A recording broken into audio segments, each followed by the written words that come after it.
povo ser o Filho do Homem? E eles responderam: uns dizem João Batista, outros Elias, outros Jeremias e alguns dos profetas, ou algum dos profetas. Versículo 15.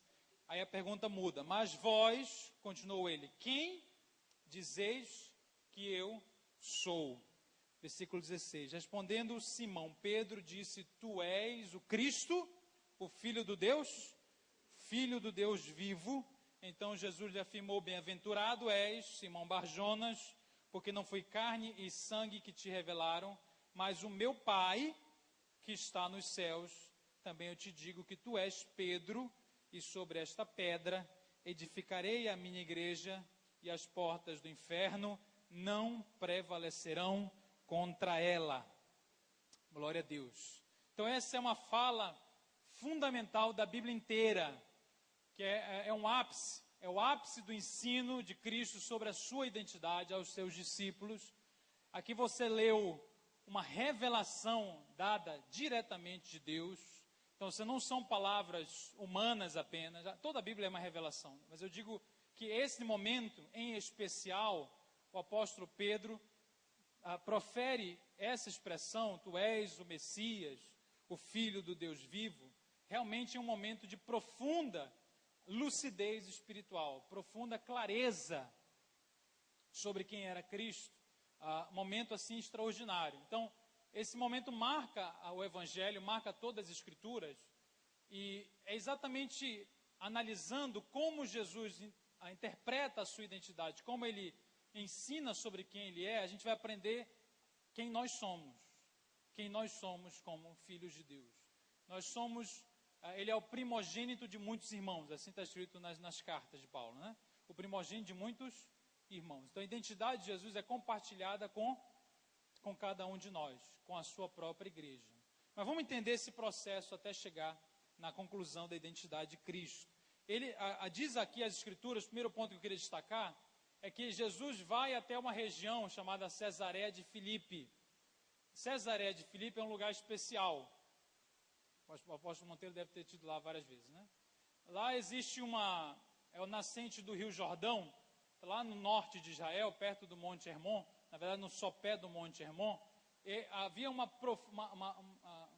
vários templos, vários altares pagãos nessa região. Era um lugar de culto à idolatria greco-romana. Então existiam estruturas enormes de idolatria, vários cultos a várias entidades, e Jesus então se desloca até lá para proferir isso aqui. Então ele está num ambiente, ele faz de propósito isso, ele vai até um lugar onde havia profunda idolatria, e é onde estava a tal a porta do inferno, né?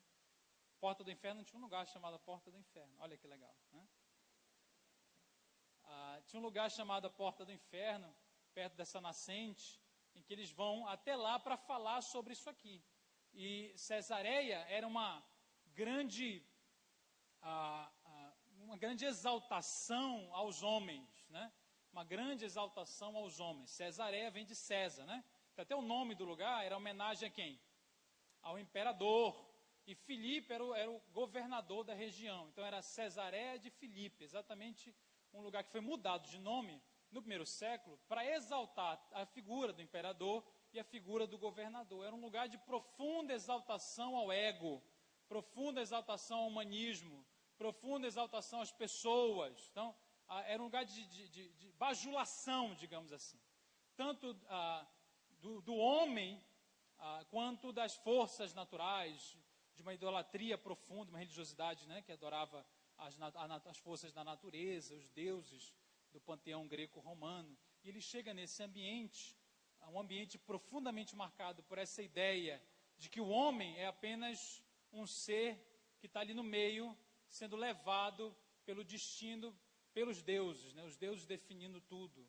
O homem é apenas com mais um elemento que precisa estar ali, coitadinho, servindo, com medo dos deuses fazer mal a ele. Então ele começa a cultuar os deuses, a criar rituais para a satisfação dos deuses, porque ele precisa da ajuda, ele não tem nada em si, ele não tem autonomia. Esse é o homem dentro da cultura daquela época. É apenas alguém mais um pedaço dentro de um mundo, mais um pedaço dentro de uma realidade que precisa ter medo de tudo. Qual é a ideia de Deus sobre nós, irmãos?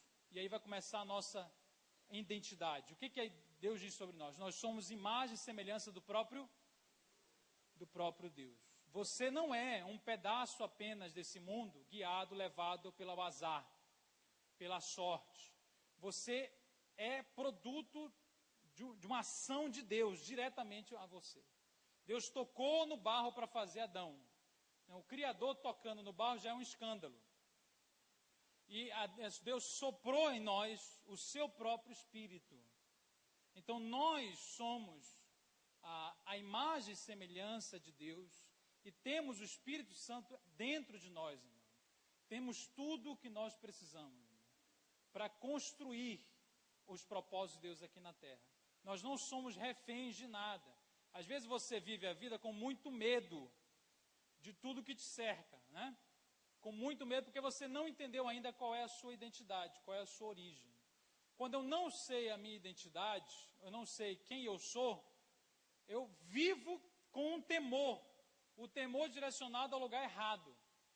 O temor direcionado não a Deus, o temor direcionado às coisas, ao mundo. Eu vivo sempre ali, com medo de que alguma coisa roube, tire, né, acabe comigo. Alguma coisa venha a ser mais forte que o próprio Espírito Santo de Deus. Irmãos, nós precisamos resgatar a ideia de que nós somos a imagem e semelhança de Deus, de que isso já é um fato consumado. A nossa salvação em Cristo nos deu uma posição de autoridade no reino espiritual, baseado no que Cristo fez, não no que nós fizemos. Nós fomos feitos filhos de Deus. Então a gente precisa caminhar com coragem, caminhar com entendimento, não caminhar temendo tudo, temendo as forças, temendo as circunstâncias, caminhar temendo a Deus, respeitando a Deus, porque somos filhos dele. Então Jesus se desloca até aquele ambiente, profunda idolatria, de uma cultura muito, muito presente, e fala da identidade dele. Olha, vocês estão vendo várias propostas, vários ídolos, vários cultos, mas eu quero dizer uma coisa, eu quero que vocês tenham uma revelação de quem eu sou. Então, o que nos garante que nós não vamos confundir Deus com ídolos? É a revelação de quem Ele é, de quem nós somos. Então, a gente pode estar vendo o mundo e acha que Deus é uma certa coisa. Acha que Deus é de um tamanho. Acha que Cristo é uma coisa que a gente acha, que a gente tem na nossa cabeça. E a gente pode estar sendo influenciado pelo ambiente que a gente vive. Então, um ambiente que diz assim, olha, Deus é um Deus pequeno, Deus é um Deus manipulável. Você sabe qual é a diferença entre um ídolo e Deus? Uma grande diferença? É que o ídolo é controlável, Deus é incontrolável. Quando Deus diz que Ele não é um ídolo, que Ele não é apenas mais um, e que nós não somos também mais um, Ele está dizendo, você não pode me controlar, você não pode me entender 100%, você nunca vai entender Deus 100% aqui na terra, nem no céu, porque Ele é totalmente além da nossa capacidade de domesticá-lo. Você não pode mandar em Deus, você não pode limitar a Deus. Deus não precisa dar uma explicação porque Ele faz algo. Deus não precisa convencer você, convencer a mim. Ele é Deus de tudo, de absolutamente tudo. Então a diferença de Jesus para os outros ídolos, para os outros deuses, a identidade de Cristo, que é o fundamento da nossa identidade, a diferença dessa identidade é que ela é totalmente soberana, ela é totalmente além da nossa força, da nossa expectativa. Então, se você acha que Deus está aqui para servir você, ou se eu achar que Deus está ao meu serviço, Deus está fazendo alguma coisa porque eu o obrigo a fazer, porque eu, não sei, se Ele não fizer, eu caio fora, não é esse Deus, filho, você está com Deus errado. Você está rebaixando Deus. Por isso que o primeiro mandamento é não faça nenhuma imagem de escultura, porque se você fizer uma imagem, você limita, você localiza. Deus é totalmente além de qualquer tipo de limite. É característica da sua identidade. Até porque Cristo já existia antes do Evangelho, antes desse fato, antes de viver na Terra, ele sempre existiu. Só que aqui, nesse momento na Terra, ele tem uma missão, né, que é ensinar sobre quem ele é e sobre quem nós somos. E há uma diferença entre quem nós somos, quem Cristo é, segundo as Escrituras, e quem as pessoas dizem que nós somos. As pessoas dizem que Cristo é. A gente precisa da revelação de Deus sobre quem ele é e quem nós somos, diretamente de Deus, através das Escrituras Sagradas. A gente não pode confiar, irmão, no que as pessoas estão falando, no que a gente sente, no que a gente acha. A gente precisa de uma revelação direta do trono de Deus. Foi o que Pedro experimentou, e eu espero que, de alguma forma, nós experimentemos isso também hoje, nessa manhã. Então ele chega nesse lugar, um lugar cheio de informações, um lugar cheio de ideias, tentando definir quem Deus é, e faz essa pergunta: o que é que o povo diz que eu sou? Olha que pergunta interessante, né? Quem o povo diz que eu sou? Essa pergunta revela, não é uma preocupação, que alguém pode entender, Jesus então não sabia quem ele era. Alguém pode interpretar, não, Jesus então está inseguro sobre quem ele era. Jesus tinha dúvidas sobre quem ele era, alguém poderia pensar. Por isso ele está perguntando, porque isso é comum a nós, né? Nós, quando temos dúvidas sobre a nossa identidade em Deus, a gente faz essa pergunta, mas faz ela com a motivação errada. Nós vamos perguntar, porque nós realmente não sabemos. Ou estamos ali, né, vacilando e dizendo assim, o que é que eu sou? Quem é que estão falando de mim? O que estão falando a respeito de mim? Jesus não está fazendo essa pergunta porque ele tem dúvidas. Não é porque ele está inseguro. Ele está fazendo essa pergunta com a intenção pedagógica, profunda, de ensino. De abrir um espaço para que os discípulos tivessem essa revelação da identidade dele e por consequência das suas próprias identidades espirituais. Por que eu posso falar isso com certeza? Veja bem, como é que nós deveríamos crescer e como é que deveria ser essa internalização da nossa identidade de filho de Deus? Deveria ser desde pequeno, vocês concordam comigo? Se o mundo fosse perfeito, como é que seria alguém que nascesse, o filho de Adão antes do pecado, se existisse? Como é que ele saberia quem ele era? Desde pequeno, a pessoa ia tendo convicções sobre quem é. E isso aconteceu com Jesus, apesar de estar envolvido num mundo imperfeito. Desde o seu nascimento, ficava muito claro, marcando quem ele era. Ele não chega aqui com dúvidas. Ele chega aqui pleno, certo de quem ele era. Vamos acompanhar o seguinte. No nascimento, Lucas capítulo 1, versículo 32, Lucas 1, 32, você tem a menção da identidade de Cristo, e ele ainda estava no ventre da sua mãe. Lucas 1, 32.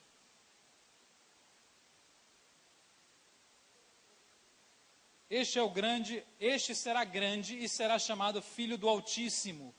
Deus, o Senhor, lhe dará o trono de Davi, seu pai. Você percebe aí? Esse será grande, filho. A palavra filho aparece sempre, que é a marcação da identidade. Então, desde o anúncio do nascimento de Cristo, já estava claro, ele estava sendo ministrado, estava se deixando claro quem ele era. E assim deveria ser com todos nós. Você tem um filho, da mulher está grávida, desde a gravidez, nosso papel era marcar a identidade daquela pessoa, né? Em um país onde as pessoas discutem se deve matar o feto ou não, pensar que a gente tem que ministrar sobre ele a identidade é revolucionário, né? Chega a ser novidade, né? Você olhar para o feto e já entender que aquele é um ser humano que precisa de afirmação contra quem ele é. E esse é o nosso papel de pai, de mãe, de tio, de irmão na igreja, não é?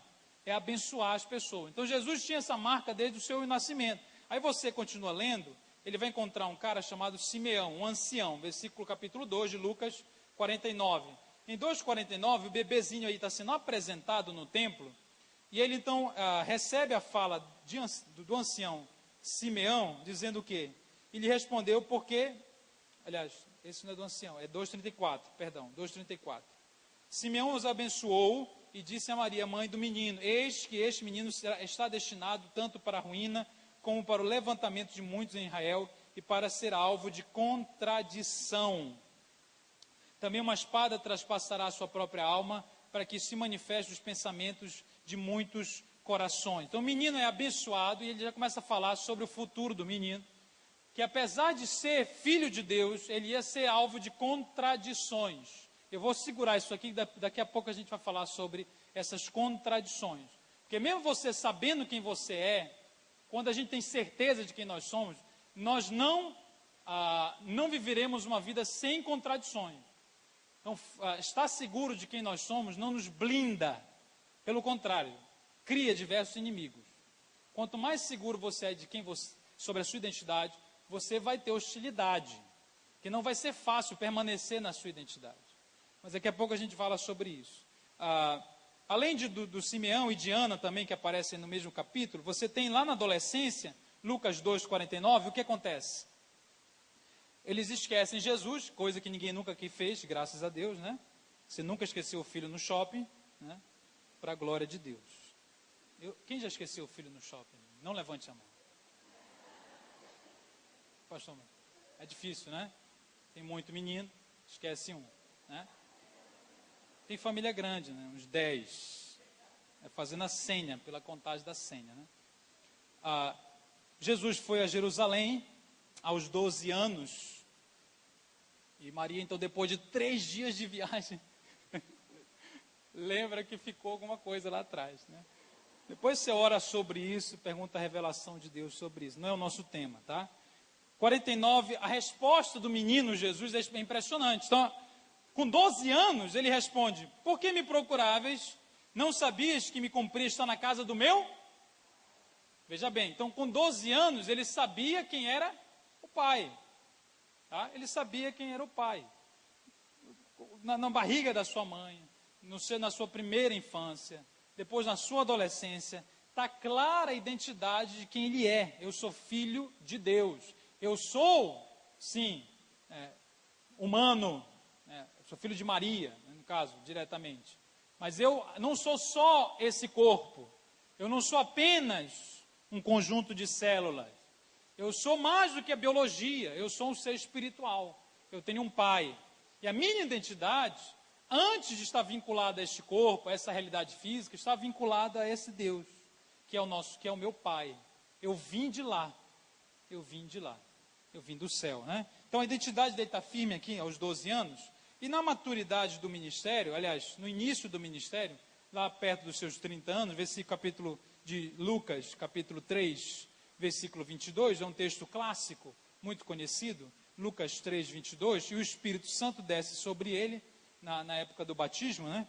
Em forma corpórea como pomba, e ouve-se a voz do céu, tu és o meu filho amado, em quem me comprazo. Então, é mais uma vez agora, na sua maturidade, aos 30 anos, mais ou menos, Deus, ele afirma a identidade de filho, afirma diretamente, ele começa agora a ouvir da própria boca de Deus, diretamente, você é meu filho e eu tenho prazer em você. É uma confissão pública, e assim deveria ser a nossa vida. Olha que lindo seria, né? Se a gente nascesse, e desde o feto alguém ministrasse a gente, e a gente fosse aceito, afirmado, sobre quem nós somos, você é, você é, você é, e a gente chegasse na adolescência, e na nossa confusão de identidade básica, né? Adolescente, que em certa medida é bem comum, alguém chegasse, ou a gente tivesse essa revelação já no coração, segura, você é filho de Deus, isso define a sua jornada, o seu destino está vinculado a essa identidade. Se chegássemos à nossa maturidade, aos 30, e alguém chegar, e a gente tivesse essa oportunidade no batismo, ou outra idade, não importa, essa oportunidade está certo de que nós somos realmente o que Deus diz que nós somos. Antes de começar ministério, antes de fazer qualquer coisa, Jesus não tinha feito nada no ministério. Ele não era filho de Deus porque estava produzindo resultado. Antes de curar um monte de doente, antes de expulsar os demônios, antes de pregar para multidões, antes de fazer, Deus fala sobre quem Ele é. Porque a identidade é o centro da questão, irmão. Não é o que se faz. Porque o que se faz pode ser artificial. O que se faz pode ser superficial. O que eu faço, eu estou pregando aqui. Eu posso estar enganando você. Eu espero que não, né? Mas eu quero dizer, o que se faz, é isso que eu quero dizer. O que se faz é muito bom, é muito de Deus, mas não é o mais central, não é o mais basilar, não é o mais profundo. O mais profundo é realmente se eu sei quem eu sou e vivo de acordo com isso. Ou eu acho que eu sou outra coisa, eu vivo de acordo com o que as pessoas acham. Então, inclusive, quando a gente faz muita coisa, a gente corre o risco de confundir, só porque a gente faz muita coisa para Deus, achar que a gente é o que não é. Então, até o momento que tiram de nós a oportunidade de fazer algo, a gente começa a duvidar de quem nós somos, de quem Deus é, e começa a abandonar a fé. Tem gente que cai fora mesmo, né? Desiste de tudo porque não tem mais o que fazer. Então, a nossa identidade não está baseada no que fazemos, está baseado no que Deus diz sobre nós. Então, antes de qualquer coisa, tu és o meu filho amado, em quem eu tenho prazer. Então, esse foi um testemunho direto de Deus, anterior à palavra de Satanás, anterior à palavra dos outros, que fundamentou aí o ministério de Cristo. Lá na Transfiguração também, em Mateus 17, não precisa abrir não, Mateus 17, há uma outra voz, é posterior àquele evento do Mateus 16, que Deus fala, olha, esse aí é o meu filho, escutem aí, porque ele é o meu filho. Então, de novo, você tem confirmações diretas de Deus da identidade. E ele vai construindo isso. Então, quando ele chega no ensino aos discípulos, Mateus 16, que nós lemos no início, ele não está fazendo a pergunta, o que o povo diz que eu sou, não está fazendo porque duvida, não está fazendo porque é inseguro. Ele está fazendo para medir o nível de revelação dos discípulos sobre quem ele era. Porque ele faz duas perguntas. Primeiro ele faz assim, olha, quem o povo diz? O povo não é os discípulos. É o povo, é qualquer pessoa. Então, quem o povo diz que eu sou? Depois ele pergunta, quem vocês dizem que eu sou? Quem vocês dizem que eu sou? E essa pergunta, a segunda é mais forte que a primeira, né? Então, vamos pensar aqui na resposta de Pedro e nas respostas dos outros. A primeira resposta, voltando lá para Mateus 16, a primeira resposta qual é? Olha, você é um profeta, não é isso? Alguns dizem que você é João Batista, que havia sido assassinado há pouco tempo dessa fala. João Batista era ali primo, né? Primo de Jesus, parecia com ele, provavelmente, né? Parecia com ele. E parecia com ele também pelo seu caráter, né? Então, claro que aqui, para João Batista, para Elias e para Jeremias, é um elogio, né? Para eles é um elogio, dizer assim, olha, alguém conjecturar que Jesus era João, era Elias reencarnado, ou era Jeremias, para eles, para esses três profetas, é um grande elogio, mas para Jesus é insuficiente. É insuficiente. Então, a resposta não é uma resposta negativa, é uma resposta positiva, porque João Batista, Elias e Jeremias eram excelentes pessoas, né, diante da multidão, do povo. Eram pessoas respeitadas, eram pessoas certamente que tinham muito a contribuir. E nem sempre Jesus foi comparado com pessoas boas, entre aspas, boas aqui. Houveram momentos que a palavra sobre ele foi extremamente negativa. E a gente vai ficar aqui até o final nesses dois âmbitos. Quando as pessoas dizem que nós somos e dizem coisas extremamente negativas e que nós não podemos acreditar, e quando as pessoas começam a falar coisas muito boas sobre nós, só que também é perigoso. Então vamos primeiro pensar no âmbito negativo, e eu vou pedir para você andar mais um pouquinho na Bíblia, porque tem uma música aí de um ser muito interessante lá em Marcos 1, que fala assim, bem sei quem és, o Santo de Deus. Vocês gostaram da canção? Do verso? Bem sei quem és, o Santo de Deus. É bonito, gente? Vamos lá, gente, é bonito, não é? Sabe quem disse isso? Um demônio. Está lá em Marcos 1, 24. Não, foi um demônio mesmo. Marcos 1, 24, o demônio compõe um verso extraordinário. Marcos 1, 24, apareceu um demônio. E o demônio era convicto de quem Jesus era. Até o Satanás, irmão. Pedro, teve momentos que ele teve a revelação e depois ele duvidou. O demônio não. O demônio sabia exatamente quem era Jesus. Ele falou, Marcos 1, 24, que temos nós contigo, Jesus Nazareno. Vieste para perder-nos? Bem sei quem és, o Santo de Deus. Essa é a palavra do demônio. Então, a identidade de Cristo, e assim nós deveríamos viver dessa forma, é que existe uma clareza, uma estabilidade, assim, enorme em quem nós somos. Porque isso é imutável, irmãos. Aonde Deus nos colocou em Cristo, assentados nas regiões celestiais, nós nos identificamos com Ele. Isso é um fato no reino espiritual consumado. Então Jesus chegava, e o testemunho dos próprios demônios era que Ele era o Santo de Deus. Ele é Filho de Deus, do Deus vivo. Estava claro. Então como é que eu vou voltar ao que eu comecei falando? Como é que eu posso viver a vida sabendo quem eu sou, morrendo de medo, morrendo de receio de Satanás, do demônio, da maldição, das forças, das circunstâncias, dos ídolos? Como é que eu posso viver a vida como se eu fosse mais um objeto que está aqui no mundo, sendo jogado para um lado para o outro? Como é que eu posso viver a vida como se não fosse Filho de Deus? Então, o demônio tinha clareza quanto quem era Cristo. Clareza. Então, tu és o Santo de Deus. Agora, os homens, demônio aí, deu ok. Os homens tinham dificuldades. Duas classes de pessoas que tinham dificuldade. Ainda vou ficar no demônio, faltou falar um negocinho aqui. Mateus capítulo 4, Satanás, aí diretamente o diabo, ele vai tentar a Jesus, e aqui há um segredo para você crescer. A tentação nada mais é do que tentar tirar você da sua identidade. Toda tentação, ela basicamente é tentar convencer você de que você não é aquilo que Deus diz que você é. É tentar convencer você que você precisa de uma outra coisa. Que o que você tem não é suficiente. Toda tentação basicamente é isso. Então quando chega Eva, chega em Adão, a serpente, é a tentativa de dizer assim, olha, vocês podem ter algo além.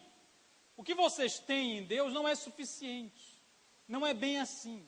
É mover você da sua identidade. Tanto é que lá em Mateus capítulo 4, Satanás, ao tentar Jesus, ele fala, se tu és filho de Deus. Essa é a frase mais importante. Não é transformar a pedra em pão, não é pular lá de cima, não é se prostrar. A frase que denuncia a intenção maligna é essa, se tu és filho de Deus. Ele estava colocando em xeque a identidade de Jesus. Colocando em xeque a identidade. Fala, será se realmente você é? Você tem certeza? Quem te disse? E se não for? Você é filho de Deus mesmo? E Deus te ama mesmo? Deus cuida de você mesmo? Você tem certeza disso? Será que você não precisa fazer mais alguma outra coisa? Irmão, você sabe por que as pessoas lá no Velho Testamento adoravam o Deus da chuva? Por que eles adoravam o Deus da chuva? Isso falar no Brasil esse ano, que é o ano mais seco, né, no Brasil. Em 71 anos esse é o ano mais seco, na região principalmente sudeste e sul, né? Então quase para adorar o Deus da chuva lá, né? Faz chover. Por que eles adoravam o Deus da chuva? Porque eles não confiavam que a plantação ia dar certo. Então ele plantava o negócio, aí Deus falava assim, confia em mim. Aí alguém chegava e disse, mas será? Alguém chegava com um cara e falava assim, mas será se vai nascer mesmo? Mas Deus me disse que vai. Deus nos garante que vai. Deus é o nosso Deus. Ele não pode ser limitado. Ele não é o Deus da chuva, ele é Deus de tudo. Aí alguém chega e fala, mas você podia fazer uma coisa além. Você podia fazer só, não precisa abandonar a Deus. Você pode viver assim, né? Como alguém que cuidar do poder, você pode fazer um outro ritualzinho aqui básico. E o Deus chamava Baal, né?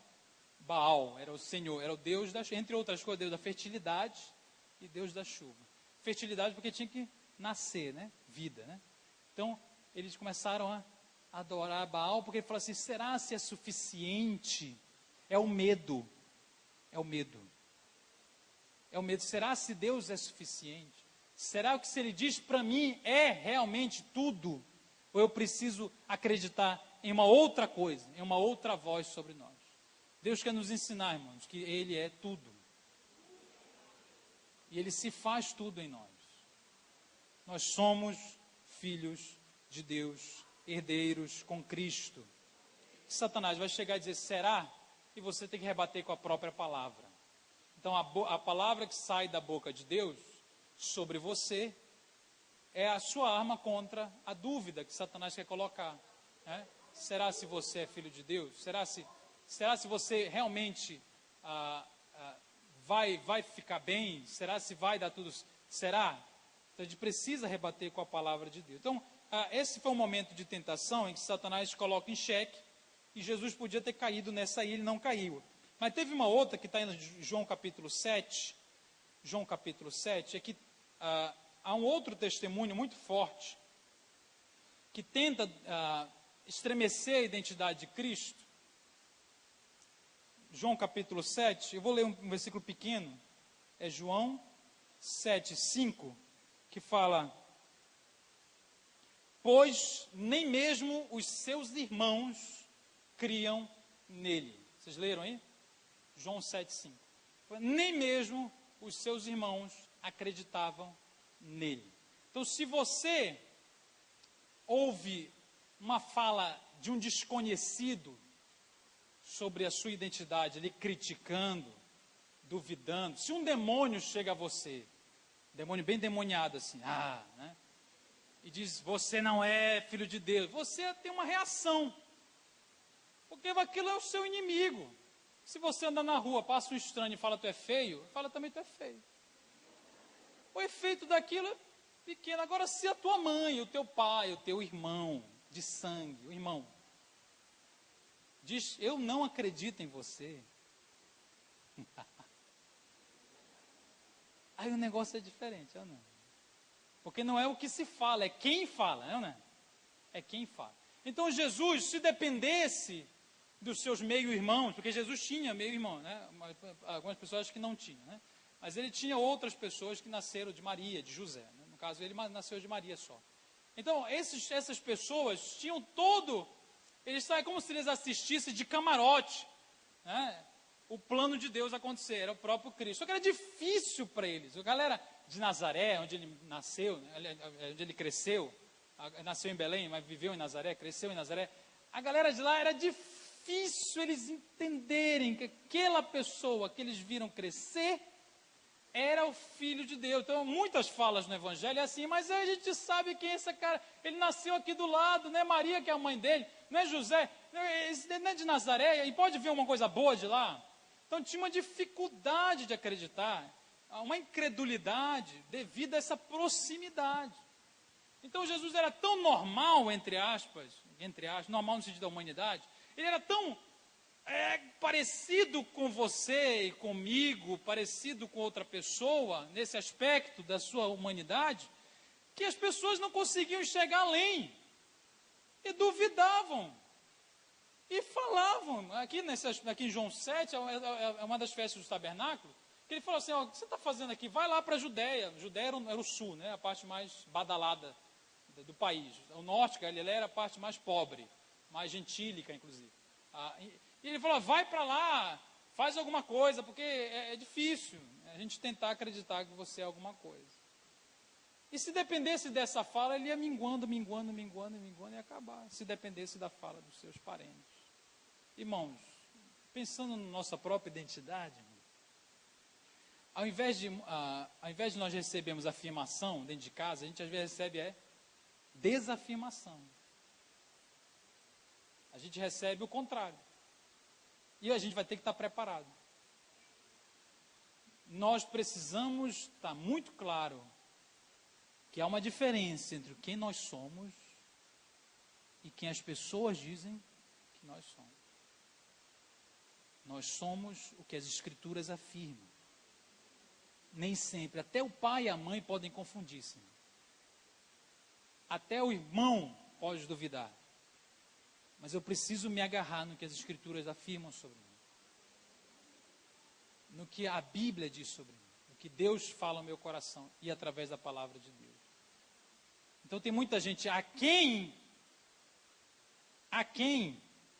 do que poderia viver, porque acredita na fala, né, de pessoas próximas, pessoas que têm autoridade, pessoas que lhe ferem quando dizem alguma coisa desse tipo, acaba ferindo.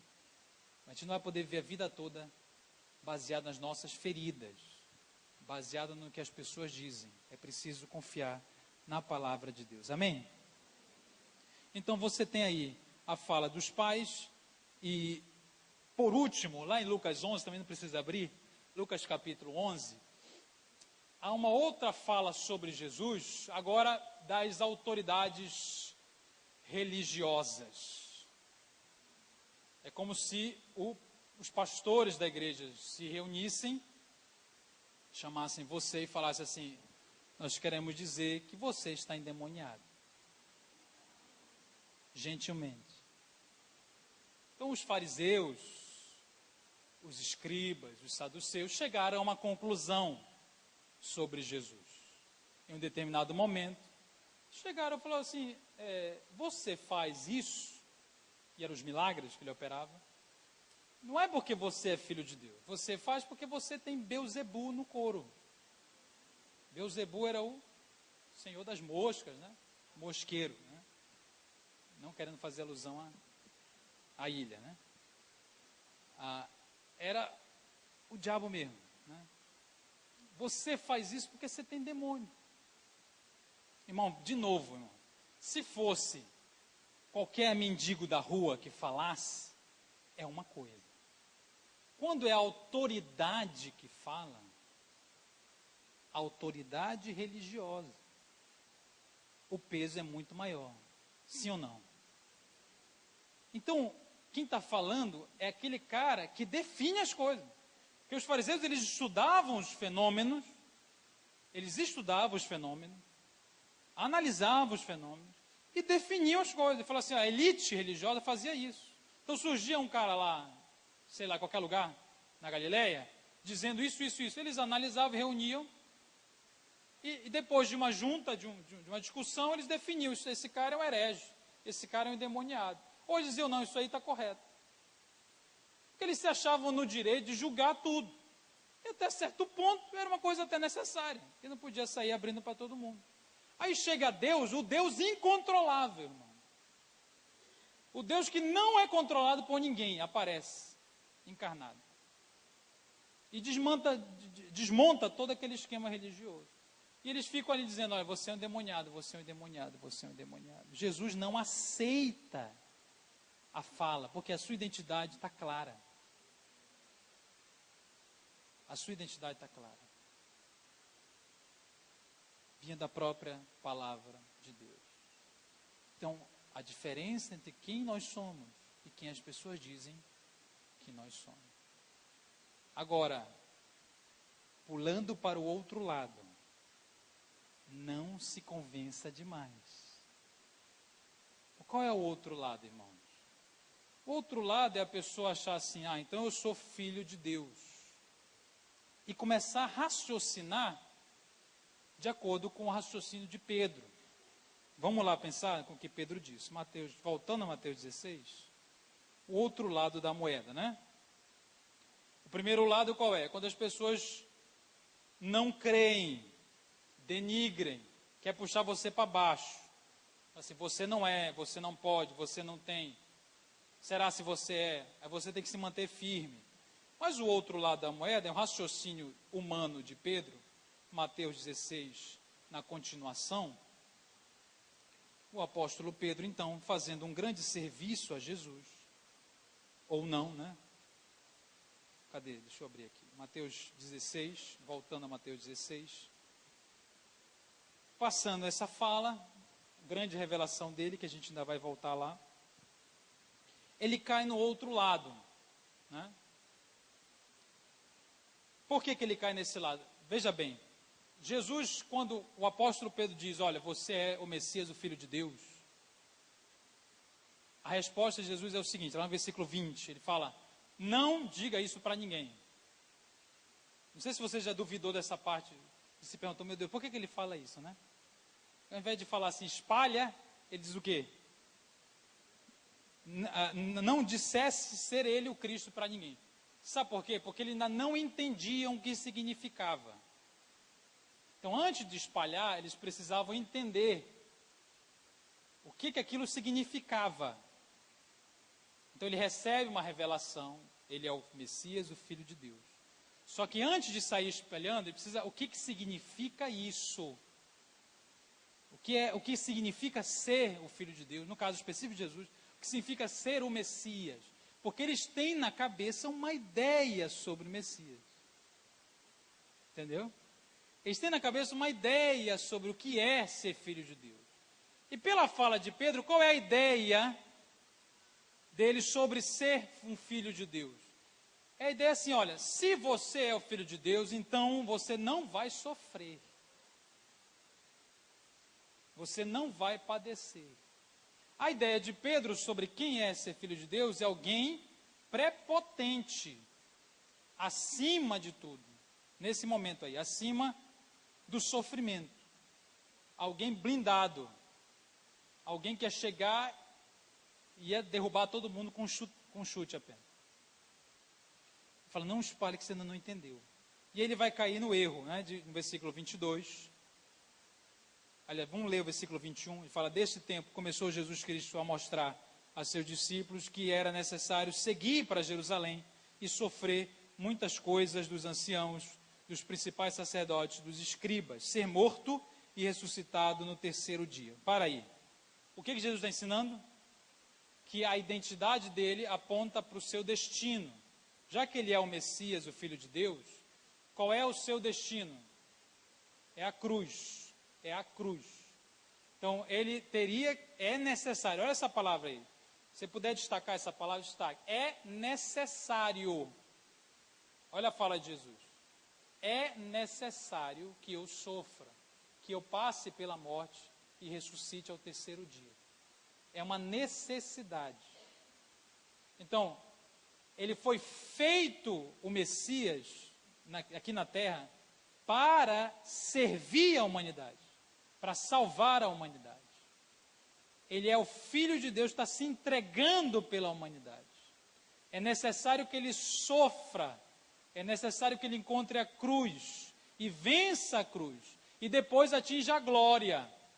Ele vai falar da glória lá depois. Mas antes da glória tem o quê? A cruz. Antes da exaltação de Cristo sobre todas as coisas, ele tem o caminho da cruz. Tem o caminho do sofrimento. E Pedro então diz para ele o quê? Tem compaixão de ti, Senhor, isso de modo algum te acontecerá.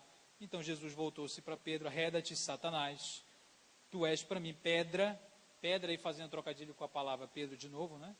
Pedra de tropeço, porque não cogita das coisas de Deus, e sim dos homens. Então Jesus Cristo tinha consciência de que o fato de ser filho de Deus, de ser o Messias, a identidade dele, o colocava numa posição do servo, sujeita à vontade de Deus, sujeita ao tempo de Deus, sujeita ao caminho que Deus estabeleceu para ele. Qual é o inverso? É quando a gente acha assim, eu sou filho de Deus, já que eu fui salvo, então eu mando na minha vida, eu estabeleço a minha vida, eu não vou mais sofrer, não vai acontecer mais nada, é só vitória, vitória, vitória, vitória, vitória. Só vai dar tudo muito maravilhosamente bem. Eu vou caminhar de acordo com o que eu acho. Irmão, Satanás já tinha feito essa proposta a Jesus. Lá no Monte da Tentação, o diabo disse assim: se você me adorar, eu vou te dar os reinos do mundo. O que é mais rápido? Você adorar, Jesus adorar o diabo e ganhar os reinos, ou ele ter que viver a vida toda, morrer na cruz, ressuscitar e ganhar os reinos? Porque ele ganhou ou não ganhou? No final das contas, Jesus não foi exaltado sobre todos os reinos da terra? Do céu, da terra, do inferno? Não foi isso que aconteceu? Então o ponto final é o mesmo. A proposta de Deus era essa. A proposta não, a vontade de Deus era essa. Você vai, se submeta a mim. Isso vai gerar sofrimento. Você vai morrer. E você vai alcançar a glória de tudo. A do diabo é a ligação direta. Só que é falsa. O que é ligação direta? Não, faz o seguinte, você adora aqui e eu te dou. É muito mais fácil, né? Só que pula o quê? Pula o quê? A cruz. Você está aqui, você chega lá, você ser exaltado. Você está aqui, não é nada. Eu te levo para cá para você ter tudo. Você não é filho de Deus? Então, irmãos, a gente é crente aqui, a maioria. O diabo ele vai trabalhar com isso. Ele chega com a gente e fala assim: ó, você não é filho de Deus. Então vem cá, você continua filho de Deus. Você continua tudo. Só que eu tenho um modo de te exaltar mais rápido. A gente pode pular essa parte aí. Que é a parte que envolve renúncia. A parte que envolve negar-se a si mesmo. Para que você vai negar a si mesmo? Você é filho de Deus. Tomar a sua cruz dá muito trabalho. Você se identificar com Ele, com Cristo, dá muito trabalho. Então, a gente pode pular essa parte. Você está aqui, não é nada. É só um filho de Deus qualquer, né, entre aspas. Eu posso te transformar em alguém super abençoado, né, super próspero, exaltar você. Só que você precisa se submeter a mim. E Deus está falando: submeta a mim. Porque eu tenho um caminho para você de transformação. Então, Deus te fez filho, amém? Só que você ainda precisa crescer, amém? Vou repetir. Deus já te fez filho, você não vai ser filho, você já é. Mas a gente precisa crescer. Qual é a fala de Pedro? Não precisa crescer. Porque crescer requer o sofrimento. Ninguém cresce sem sofrimento, irmão. Você já teve dor de perna? Adolescente com dor de perna. Quem tem adolescente em casa? Levanta a mão, deixa eu ver. De vez em quando não queixa de umas dores? Está crescendo, né? Até a cabeça dói, né? Aí já é bobagem. Né?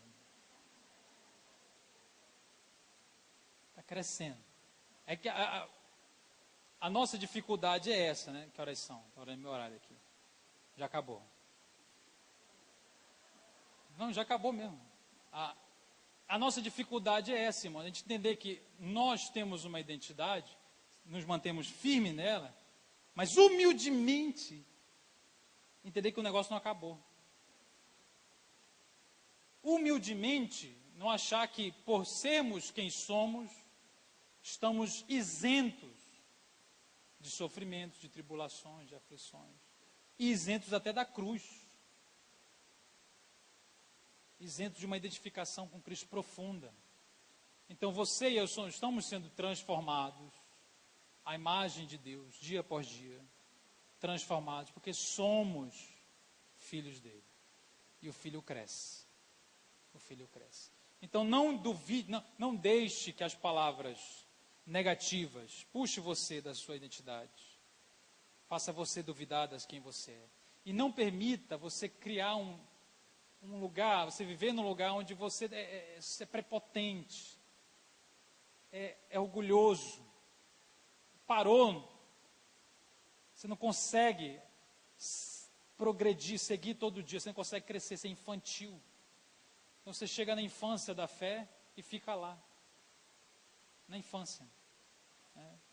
Porque evita, tu não consegue ir além, não consegue entender que Deus vai te levar a um crescimento. Isso vai gerar certo sofrimento, sim, mas é fundamental para você e eu crescermos e aproveitar as tribulações para isso.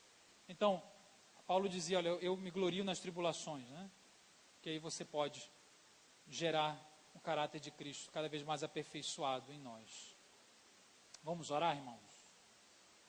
Eu queria lhe convidar a ficar de pé. Eu queria que você orasse nesse sentido.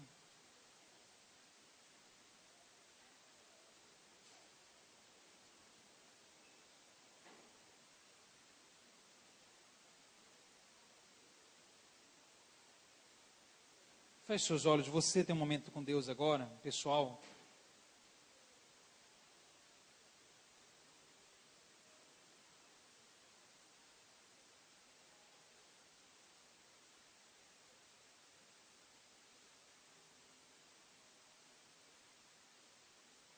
Pai, nós queríamos chegar até aqui e sabermos com toda a convicção do mundo quem nós somos.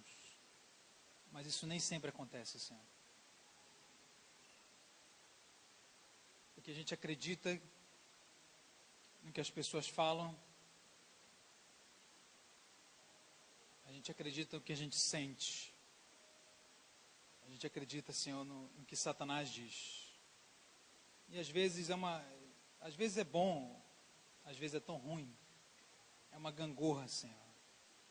A hora a gente se sente forte, se sente filho, se sente amado, se sente especial, se sente a imagem e semelhança dele. Se sente corajoso, se sente cheio de ousadia. E a hora a gente se sente como alguém que não pertence ao Senhor, como alguém que está longe. Como que nós não somos. Deus, eu quero te pedir agora, Pai, cada um dos meus irmãos que entraram aqui, que o Senhor dê essa revelação, Senhor. Revela nosso coração, no mais profundo do nosso coração. Quem nós somos. Pai, não é a informação, não é a unção, é a Tua voz dentro do nosso coração, dizendo, repercutindo a Tua palavra, Pai, que nos diz, Tu és meu filho.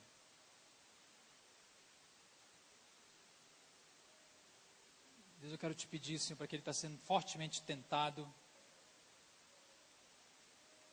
Eu quero te pedir que o Senhor comunique agora, Senhor. Tu és meu filho. Tudo o que você precisa está em mim. Eu quero te pedir aquele que está passando por tribulações grandes, que está ansioso, que está adoecendo de tanta ansiedade. Cada um de nós, Senhor, que estamos com medo de tudo. Tu és o Filho de Deus, Tu és Filho de Deus.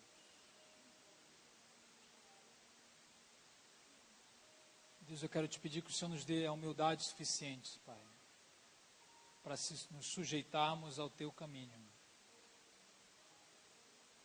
Teu caminho envolve negar, renúncia, envolve, Senhor, crescimento. Nem sempre é fácil. Mas pela graça de Deus, Senhor, nós estamos aqui. E a gente quer te seguir todo dia, Senhor. Todo dia, Senhor. Que o Senhor nos fez filho e essa identidade aponta para Ti. Nosso destino é te seguir, Senhor. É te conhecer. Deus, eu oro para que nós saiamos daqui convictos de que somos o que o Senhor diz que somos, não somos o que as pessoas dizem, não somos as expectativas dos outros, não somos o que sentimos, Senhor, nós somos o que cremos, porque o Teu reino é pela fé, Senhor, não é o que sentimos. O justo não viverá pelo que sente, o justo não viverá pelo que pensa. Porque o que a gente pensa, às vezes a gente não queria pensar, o que a gente sente, a gente não queria sentir, Senhor. É o que nós cremos, Senhor. Tu és o Filho de Deus, e o Senhor nos fez filhos de Deus, nos deu o poder de sermos feitos filhos de Deus. Aqueles que creem no Teu nome. Em nome de Jesus. Nos permita viver isso, para a glória do Senhor. Em nome de Jesus, amém.